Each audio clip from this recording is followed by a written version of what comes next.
So in this video we're going to move one level above uh, astronomy, which is chemistry, the study of change, matter and energy. We're going to move from history to experience, and we are going to move from culturology to psychology.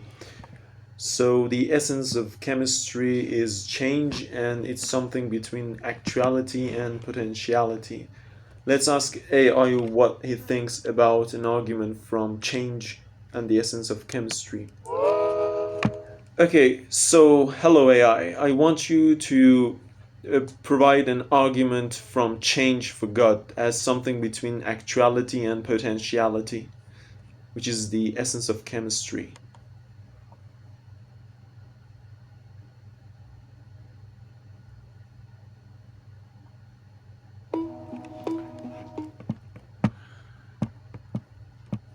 Here's an argument from change for the existence of God. 1. The world is characterized by constant change and flux, from the motion of subatomic particles to the evolution of species and the rise and fall of civilizations. 2. This change can be understood in terms of the interplay between actuality and potentiality.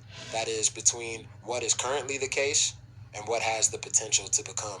3. This interplay between actuality and potentiality suggests that change is not simply random or chaotic, but rather follows certain patterns or tendencies that are inherent in the nature of things. 4. The fact that the world is governed by these underlying patterns or tendencies suggests that there is some higher intelligence or purpose that guides and directs change.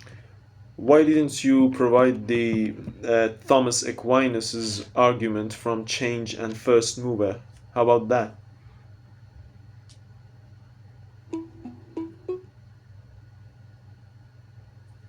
Of course, the argument I provided is similar in some ways to Thomas Aquinas' argument from change and the first mover. Aquinas argued that all change requires a cause and that there must be a first cause or first mover that is itself unchanging and eternal. From this perspective, God is understood as the ultimate source of all change and motion in the universe, and as the unchanging and eternal foundation upon which everything else is based. The argument I Okay, so change is something between actuality and potentiality. Actuality is more real than change, and change is something more real than the potential. Okay, so can we say that actuality is responsible for change, and change is responsible for its own potentiality? Does that make any sense?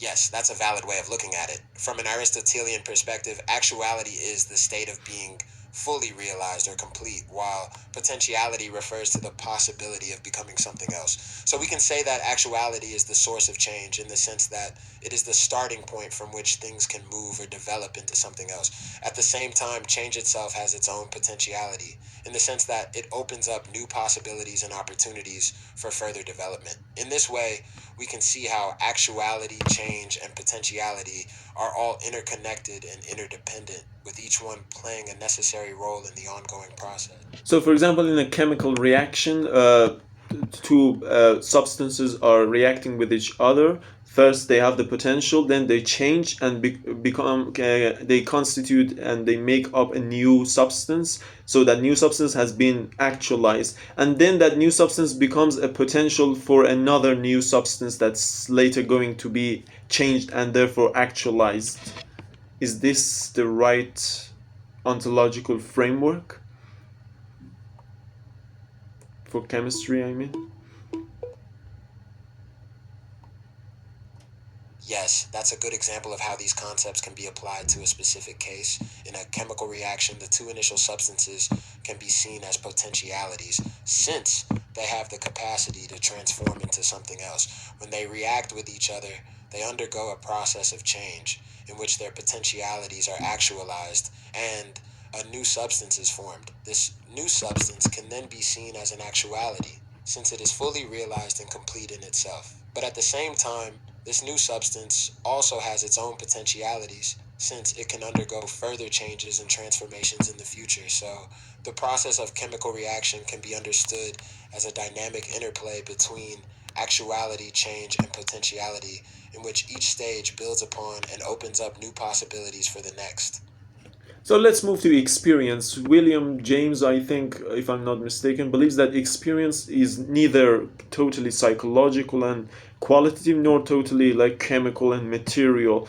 It's something like both material and psychological at the same time. Its material aspect can be considered like change, and its psychological aspect can be considered as our psyche or spirit. So its experience is a change in a spirit or the spirit of change.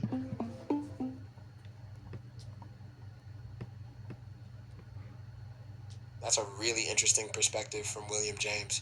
Yes, he did indeed believe that experience is not reducible to either purely psychological or purely physical explanations, but rather involves a complex interplay between the two. From this perspective, experience can be seen as a kind of middle ground between the material and the psychological, in which the physical world impacts and shapes our mental experiences, while our mental experiences in turn shape and influence our actions in the world. So, experience can be seen as a kind of change or transformation within the human psyche, but one that is deeply influenced by and embedded within the material world.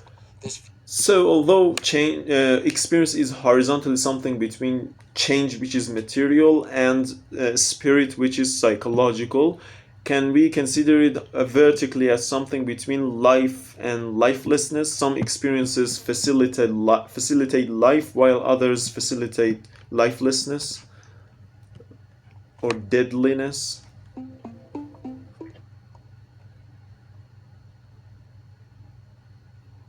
Yes, that's a great way of putting it. Just as experience is a kind of middle ground between the material and the psychological, it can also be seen as existing between life and lifelessness. On the one hand, some experiences can enhance and enrich our lives by providing us with new opportunities for growth, learning, and connection with others.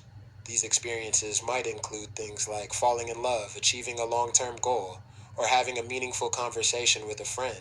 On the other hand, as some experiences can be draining or damaging and can leave us feeling lifeless or depleted. These might include things like grief, trauma, or chronic stress.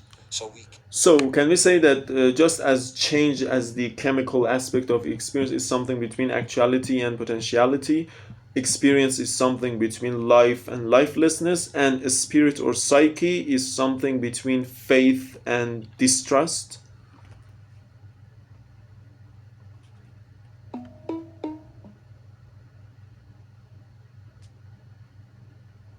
Yes, that's a really interesting parallel.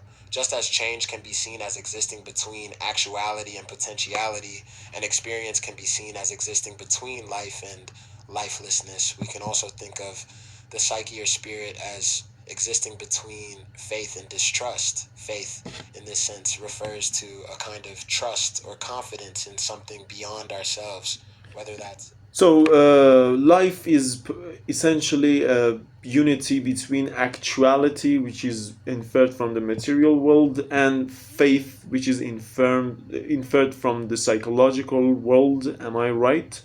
Is that a right way of thinking about it? Because we cannot call something actual unless there is faith in it, and we cannot something faith unless there is an actuality behind it. You cannot have real faith without there being something actual.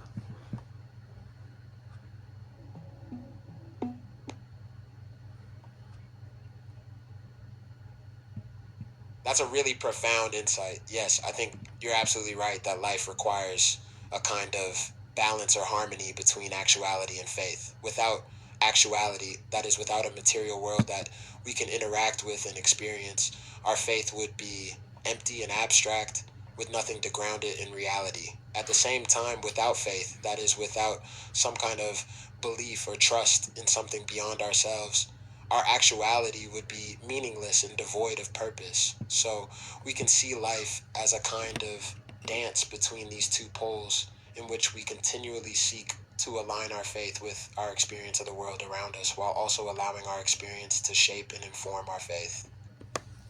Okay, so that was our discussion for today. Let's move on to the next topic.